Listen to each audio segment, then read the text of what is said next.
Perkenalkan, nama saya Siti Mutmainah dari jurusan Bimbingan dan Konseling Islam, Universitas Islam Negeri Sultan Maulana Hasanuddin Banten.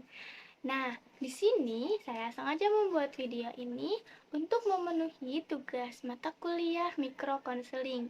Di sini saya diminta untuk mengadministrasikan sosiometri.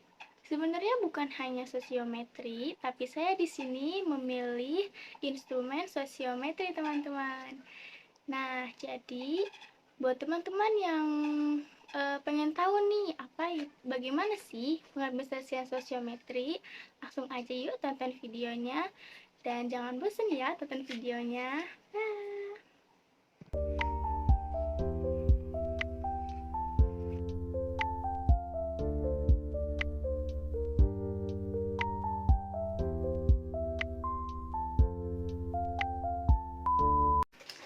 Assalamualaikum warahmatullahi wabarakatuh. Halo semua, gimana kabarnya hari ini? Alhamdulillah baik ya, sehat ya, alhamdulillah. Semoga teman-teman di sini selalu diberi semangat untuk belajar ya teman-teman. Ya, oke teman-teman, tahu gak sih kehadiran saya di sini mau ngapain? Belum tahu? Belum tahu ya. Nah, jadi karena teman-teman belum pada tahu kehadiran saya di sini mau ngapain, sekalian saya ingin memperkenalkan diri kepada teman-teman semua ya. Ya, baik. Nah, jadi nama saya Siti Mutmainah. Saya biasa dipanggil Iin dan teman-teman di sini bisa panggil saya Kak Iin. Ya, jadi kakak di sini dari UIN Sultan Maulana Hasanuddin Banten. Tahu kan? Iya, tahu dong. Nah, kakak di sini dari jurusan Bimbingan dan Konseling Islam kelas 5D, di mana kakak di sini masih semester 5, teman-teman. Nah, kakak sengaja hadir di sini karena kakak akan melakukan need assessment terhadap teman-teman semua. Teman-teman bersedia ya? Iya, terima kasih karena teman-teman sudah bersedia. Nah, selanjutnya alangkah baiknya sebelum kita melakukan kegiatan need assessment, kita berdoa terlebih dahulu ya teman-teman. Ya, oke. Berdoa dalam hati, berdoa dimulai.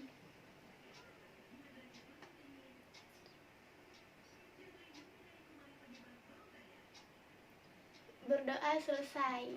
Oke. Teman-teman, di sini kakak akan menggunakan instrumen sosiometri. Nah, sebelumnya teman-teman tahu gak sih apa itu sosiometri? Belum? Belum tahu? Nah, karena teman-teman di sini belum pada tahu apa itu sosiometri, jadi akan kakak jelaskan. Jadi, sosiometri adalah alat pengumpulan data yang bertujuan untuk mengetahui hubungan interaksi sosial antara individu dengan individu yang lain atau antara individu dengan kelompok. Nah, kalau misalnya di kelas ini, jadi sosiometri ini bertujuan untuk mengetahui bagaimana sih hubungan interaksi sosial antara teman-teman di sini, antara teman dengan teman yang lain. Nah, siapa namanya? Rina. Ya, sebelahnya Bilkis. Oke, jadi sosiometri ini bertujuan nih untuk mengetahui bagaimana sih hubungan interaksi sosial antara Rina dengan Bilkis. Begitu teman-teman. Paham ya? Oke, karena teman-teman di sini udah paham apa itu sosiometri, jadi nanti teman-teman tidak perlu khawatir jika data teman-teman akan tersebar luaskan atau teman sebangku bakal tahu, bahkan guru-guru, karena data teman-teman di sini bersifat pribadi yang nantinya dimana hanya kakak yang akan mengetahui data dari teman-teman semua. Begitu teman-teman. Jadi teman-teman tidak perlu khawatir ya, dan tidak perlu takut juga.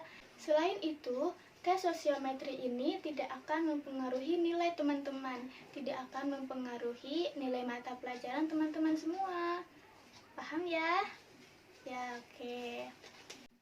Oke, sampai di sini ada yang ingin ditanyakan? Ada yang ingin bertanya? Tidak? Oke, karena tidak ada yang ingin bertanya dan teman-teman semua sudah paham apa itu sosiometri, kakak minta teman-teman menyiapkan 1 lembar kertas dan 1 buah pena. Ada yang tidak membawa pena? Bawa? Ada? Oke. Nah, selanjutnya teman-teman, tulis nama teman-teman di kertas bagian sebelah kiri atas. Tulis nama lengkap ya teman-teman. Sudah? Oke, di bawah nama lengkap teman-teman, tulis jenis kelamin teman-teman. Sudah? Oke. Oke, selanjutnya kakak akan membacakan soalnya yang terdiri dari 1 soal, di mana teman-teman tidak perlu menuliskan soalnya. Teman-teman hanya perlu menuliskan jawabannya saja ya. Jawabannya kakak minta teman-teman menjawab dengan jujur. Tidak perlu melihat teman sebelah kanan atau sebelah kiri. Teman-teman jawab sesuai apa yang teman-teman sedang rasakan hari ini. Oke? Siap ya? Oke. Pertanyaannya adalah, tuliskan 2 nama teman Anda yang paling senang diajak bercerita. Kakak ulangi, tuliskan 2 nama teman Anda yang senang diajak bercerita. 2 nama ya teman-teman. 2 nama yang hanya khusus di kelas 7A ini saja. Oke? Sudah? Sudah ya? Nah, selanjutnya lipat kertasnya menjadi 2 teman-teman. Dikumpulkan ke kakak. Jadi estafet ke depan ya, biar kakak yang ambil di kursi bagian depan.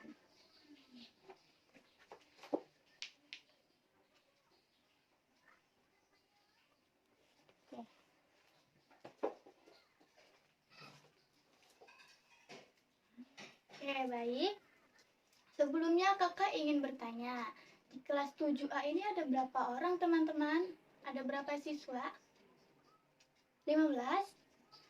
Oke, baik. Jadi kertas di kakak ada 15 kertas ya. Nah, sudah selesai teman-teman tesnya. Iya, sudah. Iya, begitu aja. Nah, baik teman-teman, terima kasih untuk hari ini. Terima kasih sudah meluangkan waktunya untuk kakak. Nah, nanti di minggu yang akan datang, di minggu depan, insya Allah di hari yang sama, kakak akan hadir kembali bersama teman-teman di sini. Kakak akan menyampaikan hasil tes teman-teman yang baru saja kita lakukan. Gitu teman-teman. Jadi teman-teman bakal tahu nih di minggu depan gimana sih hasil tes dari yang tadi teman-teman lakuin bersama kakak gitu. Ya oke, kurang lebihnya mohon maaf ya. Assalamualaikum warahmatullahi wabarakatuh. Sampai bertemu minggu depan. Dah.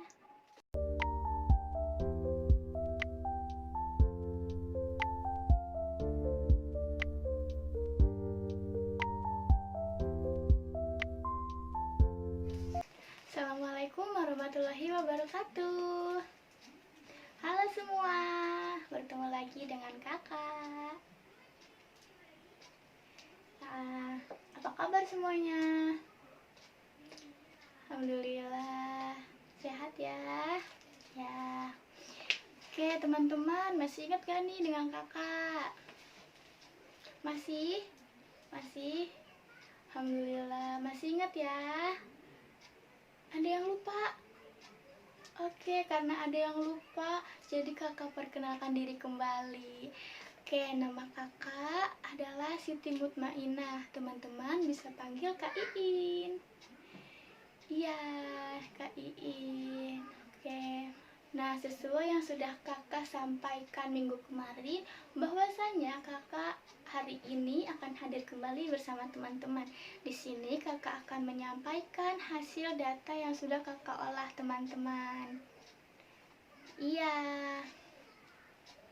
Iya, yang kemarin teman-teman kakak beri pertanyaan satu soal dan teman-teman menjawab dengan 2 pilihan. Itu sudah kakak dapat hasil datanya karena sudah kakak olah, teman-teman. Ya, jadi di sini kakak bacakan dari data yang kemarin sudah kakak olah, teman-teman. Kemudian kakak mendapatkan hasilnya bahwa di kelas 7A ini dari 15 siswa ada 2 orang yang paling banyak dipilih atau disenangi, 7 orang yang terisolir, dan maaf teman-teman, 7 orang yang saling memilih dan 2 orang yang terisolir. Nah, kemudian teman-teman, dari hasil data yang sudah kakak dapatkan, nantinya akan kakak tindak lanjuti dengan melakukan konseling. Begitu. Ya, dimana nanti kakak akan memanggil teman-teman untuk melakukan konseling. Nantinya teman-teman tidak perlu khawatir atau teman-teman tidak perlu takut juga, karena yang hanya mengetahui hanya kakak saja, dan kakak tidak akan memberitahu siapa saja orangnya. Hanya kakak dan orang-orang yang kakak panggil yang akan mengetahuinya. Begitu teman-teman. Nah, untuk kapan konselingnya nanti akan kakak beritahu kembali ya, dan akan kita sepakati kembali, teman-teman. Oh iya, sebelumnya teman-teman tahu gak sih apa itu konseling? Belum tahu? Belum? Jadi, konseling adalah proses bantuan yang diberikan oleh tenaga profesional yang disebut konselor kepada klien atau konseli untuk mengentaskan permasalahan klien atau konseli agar klien dapat menjalankan kehidupan dengan efektif. Begitu teman-teman, itu yang disebut dengan konseling. Iya, jadi di sini kakak sengaja akan melakukan konseling dengan teman-teman nantinya agar teman-teman dapat berinteraksi dengan lebih baik, gitu, agar teman-teman bisa lebih percaya diri dalam berinteraksi, dan teman-teman agar lebih akrab dengan teman sekelasnya, begitu teman-teman. Iya, jadi saat teman-teman berkomunikasi atau berinteraksi dengan satu individu ataupun kelompok, teman-teman akan merasa percaya diri dan akan merasa nyaman serta lebih akrab, begitu teman-teman. Iya, jadi sampai di sini teman-teman ada yang ingin ditanyakan? Tidak? Oke, begitu saja teman-teman yang kakak sampaikan hari ini. Ya, oke teman-teman, jika tidak ada yang ingin ditanyakan, begitu saja dari kakak. Assalamualaikum warahmatullahi wabarakatuh.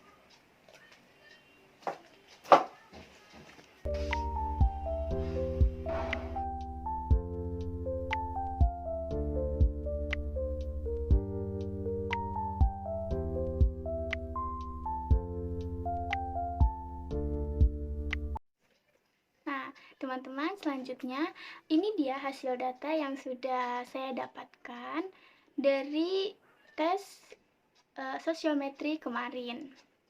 Jadi, hasil datanya di sini ada 15 siswa, di mana 15 siswa ini saya tulis menggunakan kode dari nomor 1 sampai nomor 15, karena data tersebut sekali lagi bersifat rahasia ya teman-teman. Data tersebut bersifat pribadi, jadi saya tidak akan menulis menuliskan nama-nama siapa saja yang kemarin melakukan tes sosiometri. Nah, dari hasil data yang saya dapatkan, teman-teman, di kode nomor 1, dia memilih pilihan pertamanya nomor 12 dan pilihan keduanya nomor 7. Kemudian, data nomor 2, pilihan pertamanya ialah dia memilih nomor 12 dan pilihan keduanya memilih nomor 13. Kemudian, kode nomor 3, pilihan pertamanya ia memilih nomor 5 dan pilihan keduanya ia memilih nomor 6. Selanjutnya di kode nomor 4, dia memilih pilihan pertamanya nomor 10, kemudian pilihan keduanya nomor 11. Begitupun seterusnya sampai kode nomor 15, di mana kode nomor 15 ini dia memilih pilihan pertamanya nomor 10 dan pilihan keduanya nomor 6. Nah, begitu teman-teman. Jadi, maksud di sini apa sih pilihan pertama dan pilihan kedua? Nah, jadi teman-teman, maksud dari pilihan pertama dan pilihan kedua di sini ialah karena kemarin saya meminta siswa atau siswi menuliskan 2 nama temannya. Jadi, di pilihan pertama ialah nama temannya yang ia pilih pertama, dan pilihan kedua itu adalah nama temannya yang ia pilih kedua. Gitu, teman-teman. Itu hasil data yang sudah saya dapatkan kemarin. Nah, selanjutnya teman-teman, di sini teman-teman ada jumlah keseluruhan data. Di mana jumlah keseluruhan data di sini adalah teman-teman, maksudnya jumlah siswa atau siswi yang memilih satu orang siswa tersebut. Nah, di sini bisa teman-teman lihat. Jadi, maksudnya di kode nomor pertama jumlah pemilihnya itu 2. Jadi, maksudnya adalah yang memilih nomor pertama itu ada 2 orang, teman-teman. Begitu. Kemudian di kode nomor 2 jumlah pemilihnya tidak ada. Di sini saya menuliskan strip karena di kode nomor kedua ini tidak ada yang memilih sama sekali, gitu teman-teman. Nah, selanjutnya kode nomor ketiga jumlah pemilihnya 2. Dan kode nomor keempat jumlah pemilihnya tidak ada. Kemudian teman-teman, selanjutnya saya bacakan kode nomor 5 jumlah pemilihnya 2. Kode nomor 6 jumlah pemilihnya 1. Kode nomor 7 jumlah pemilihnya 3.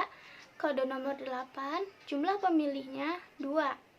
Selanjutnya kode nomor 9 jumlah pemilihnya 1. Kode nomor 10 jumlah pemilihnya 5. Kode nomor 11 jumlah pemilihnya 2. Dan kode nomor 12 jumlah pemilihnya 4. Kode nomor 13 jumlah pemilihnya 2. Kode nomor 14 jumlah pemilihnya 1. Dan yang terakhir kode nomor 15 jumlah pemilihnya adalah 3. Gitu teman-teman. Oke, selanjutnya. Nah, jadi teman-teman, di sini ada sosiogram, di mana sosiogram adalah diagram yang menunjukkan hubungan atau interaksi individu dalam sebuah kelompok, yang sekaligus dapat pula ditemukan pola hubungan sosial individu dengan yang lainnya. Nah, dapat dilihat di sini teman-teman, sosiogram yang sudah saya buat dari hasil data kelas 7A kemarin. Nah, teman-teman bisa dilihat di situ saya membedakan antara perempuan dengan laki-laki agar lebih mudah membedakannya, teman-teman. Jadi di situ saya membedakan jika lingkaran itu laki-laki. Nah, jika persegi di situ adalah perempuan. Dan ada 2 warna tanda panah, di mana tanda panah yang warna merah adalah pilihan pertama, sedangkan tanda panah yang warna hijau adalah pilihan kedua. Dapat dilihat ya teman-teman. Nah, di situ saya buat sosiogram lingkaran, di mana di lingkaran yang paling tengah di situ adalah siswa yang paling banyak dipilih. Gitu teman-teman. Kemudian hingga seterusnya sampai di garis lingkaran paling luar adalah siswa yang terisolir atau tidak dipilih sama sekali. Gitu teman-teman. Itu sosiogram dari hasil data yang sudah saya peroleh kemarin. Oke, selanjutnya di penghujung akhir dari video yang saya buat di sini, karena saya sudah melakukan need assessment menggunakan instrumen sosiometri, dan saya sudah bilang juga bahwa saya akan melakukan konseling. Jadi di sini program yang sudah saya buat. Nah, di sini ada komponen atau layanan, terus kegiatan, topik, bidang tersebut meliputi pribadi, sosial, belajar, atau karir. Kemudian sasaran, strategi, waktu, di mana waktu di sini meliputi 1 tahun selama kelas 7. Jadi saya di sini menuliskan Juli, Agustus, September, Oktober, November, Desember, Januari, Februari, Maret, April, sampai Mei. Dan terakhir pelaksana. Nah, karena kemarin yang sudah saya jelaskan bahwasanya data sosiometri ini bertujuan untuk mengetahui seberapa bagus atau seberapa cakapnya seorang siswa atau individu dalam interaksi sosialnya. Nah, yang sudah saya dapatkan kemarin itu bahwasanya di kelas 7A itu interaksi sosialnya sangat cukup baik. Jadi saya akan melakukan konseling di sini sesuai program yang sudah saya buat, di mana di layanan dasar di sini kegiatannya yaitu pertama, layanan informasi dengan topik tips menjadi pendengar yang baik, di mana saya di sini akan menyampaikan, memberitahu, menjelaskan, dan memberi pemahaman kepada siswa atau siswi di kelas 7A bagaimana sih tips menjadi pendengar yang baik. Jadi saya akan pertama-tama sebelum saya melakukan konseling, saya akan memberikan informasi kepada mereka bahwasanya menjadi pendengar yang baik itu merupakan suatu hal yang penting dalam berinteraksi. Karena saat berinteraksi tidak hanya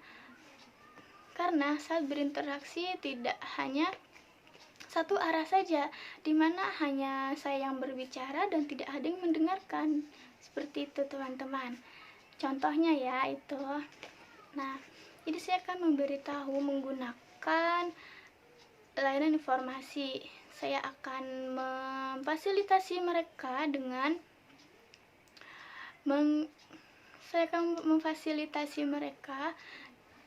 menggunakan media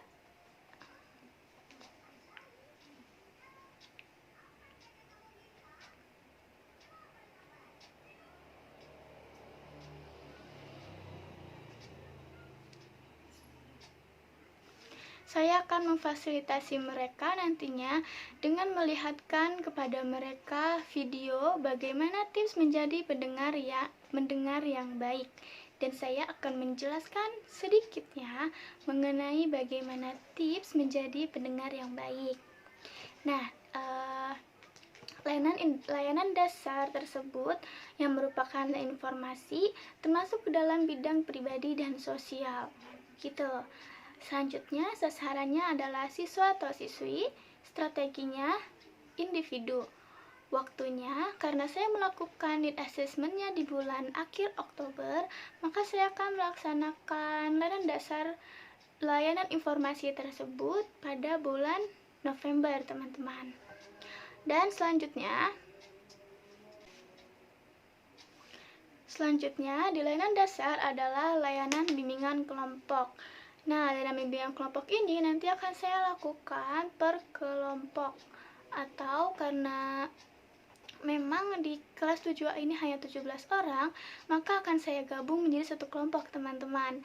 Nah, di bidangnya itu termasuk ke bidang sosial. Sasarannya siswa atau siswi, strateginya kelompok yang nanti akan saya lakukan selama bulan Desember dan bulan Januari. Kenapa 2 bulan sih? Nah, karena bimbingan kelompok ini salah satu layanan dasar yang bertujuan untuk memunculkan nih teman-teman, memunculkan potensi siswa atau siswi yang sebenarnya dia tuh cakap dalam berinteraksi, begitu teman-teman. Jadi saya membutuhkan waktu sekitaran 2 bulan. Jadi saya membutuhkan waktu 2 bulan untuk mengetahui peningkatan siswa atau siswi di kelas 7A ini dalam layanan bimbingan kelompok, begitu teman-teman. Selanjutnya, layanan responsif. Kegiatan layanan responsif di sini yang pertama adalah layanan konseling individual. Nah, konseling individual di sini termasuk ke dalam bidang yang pribadi. Di sasarannya siswa atau siswi, strateginya adalah individu yang akan saya lakukan selama bulan Februari dan bulan Maret. Nah, nantinya di sini karena konseling individual, saya akan memanggil satu persatu siswa atau siswi yang ada di kelas 7A untuk melakukan konseling individual, dan tentunya saya sudah bekerja sama dengan wali kelas 7A untuk memanggil mereka menemui saya nantinya, teman-teman. Karena sekali lagi saya tekankan di sini datanya bersifat pribadi, maka saya meminta wali kelas 7A untuk memanggil mereka, bukan saya secara langsung, teman-teman, begitu. Selanjutnya di layanan responsif ada layanan konseling kelompok yang bidangnya termasuk bidang pribadi dan bidang sosial. Sasarannya siswa atau siswi, strateginya individu. Yang akan saya lakukan selama bulan April dan bulan Mei, di mana konseling kelompok ini tentu saja berbeda dengan bimbingan kelompok, karena konseling kelompok di sini bertujuan untuk mengentaskan suatu masalah. Jadi saya akan membagi 2 kelompok di dalam kelas ini, karena ada 15 orang, jadi saya bagi 2 kelompok, ada yang 7 orang, ada yang 8 orang dalam satu kelompok. Jadi saat konseling kelompok, nantinya siswa atau siswi diminta untuk bersukarela, untuk menceritakan apa yang dia alami, begitu teman-teman, dalam berinteraksi sosial, begitu. Jadi teman-teman lainnya membantu mengentaskan permasalahan yang salah satu anggota kelompok dalam konseling kelompok tersebut memiliki masalah, begitu teman-teman. Dan sama seperti bimbingan kelompok, sengaja saya lakukan selama 2 bulan. Nantinya agar saya dapat mengetahui satu persatu permasalahan yang siswa atau siswi kelas 7A tersebut alami. Oke, dan terakhir, aplikasi instrumentasi. Di sini maksudnya adalah selama saya melakukan layanan dasar, layanan responsif gitu. Jadi saya akan mengumpulkan data kembali peningkatan apa yang sudah terjadi di siswa dan siswi kelas 7A tersebut. Dan terakhir, pelaksananya adalah konselor, di mana saya sendiri, teman-teman. Oke, sekian dari saya. Terima kasih teman-teman sudah menonton video ini hingga akhir. Assalamualaikum warahmatullahi wabarakatuh.